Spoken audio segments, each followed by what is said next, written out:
Hai semuanya, kenalin nama aku Putri Wulandari. Aku dari Universitas Terbuka dengan NIM 87797984425. Oke, jadi di video kali ini aku akan bahas tentang 3 pilar utama yang menyusun bangun ilmu pengetahuan.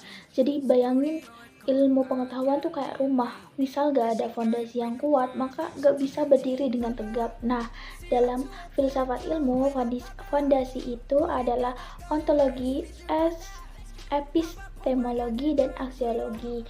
Jadi kita akan membahas tentang 3 fondasi tersebut. Oke, yang pertama ontologi. Secara sederhana, ontologi itu tuh kayak bertanya apa gitu, kayak apa yang sebenarnya kita pelajari. Jadi ontologi itu membahas hakikat objek yang dikaji. Ontologi itu melihat realitas secara menyeluruh seperti apakah objek itu bersifat fisik, materi, atau bersifat kejiwaan atau roh. Contohnya, jika kita belajar kedokteran, ontologi adalah tubuh manusia secara fisik.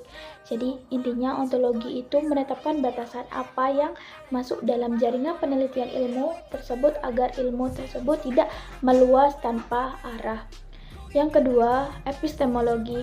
Jadi epistemologi di sini tuh bisa dianalogikan sebagai bagaimana cara kita mendapatkan pengetahuan yang benar.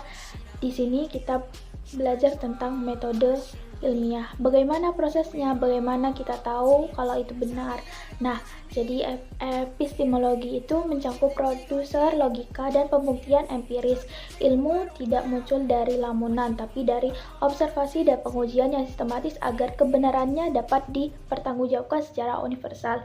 Jadi epistemologi itu adalah membahas tentang bagaimana pengetahuan ada yang berdasarkan observasi dan pengujian yang kebenarannya ada dan bisa dipertanggungjawabkan. Yang ketiga, aksiologi. Setelah kita tahu objeknya, ontologi, dan cara mendapatnya, epistemologi. Nah, untuk aksiologi ini tuh kayak kayak pertanyaan untuk apa. Jadi aksiologi ini tuh membahas nilai, etika, dan kegunaan ilmu. Apakah ilmu itu digunakan untuk kesejahteraan manusia atau justru merusak. Jadi ilmu itu tidak boleh bebas secara mutlak dalam penggunaannya. Jadi ia harus terikat moral dan tanggung jawab sosial demi kemaslahatan hidup kita semua. Nah, agar mudah kalian untuk memahaminya, aku akan mengambil contoh dalam bedah ilmu kedokteran. Jadi, 3 filsafat ilmu itu bagaimana gitu ya kalau dalam ilmu kedokteran. Jadi, ontologi. Ontologi itu dalam ilmu kedokteran, objek kajiannya adalah tubuh manusia dalam keadaan sehat atau maupun sakit. Jadi, secara ontologis, kedokteran memandang manusia sebagai entitas biologis yang terdiri dari organ, jaringan, dan sel yang bekerja secara sistematis. Realitas yang dikaji adalah yang bersifat fisik dan diamati secara medis. Oke, yang kedua epistemologi. Nah, tadi kan epistemologi itu cara memperoleh ilmu tersebut. Nah, jadi dalam kedokteran ini cara memperolehnya adalah melalui metode ilmiah. Jadi dokter dan peneliti itu tidak menebak-nebak penyakit apa yang dialami oleh pasien. Jadi mereka melakukan observasi, eksperimen, atau uji klinis dan menyimpulkan dengan logika berdasarkan bukti-bukti diagnosa dan uji kebenaran. Sebuah teori medis dianggap benar jika melalui uji coba berulang dan menghasilkan hasil yang konsisten. Jadi cara mendapatkan ilmunya, bagaimana ilmu itu didapat adalah dengan melakukan tadi itu observasi, eksperimen, logika, dan uji kebenarannya. Yang ketiga, aksiologi. Nah, tadi itu kan aksiologi itu kayak untuk apa gitu ya, untuk apa ilmu tersebut digunakan.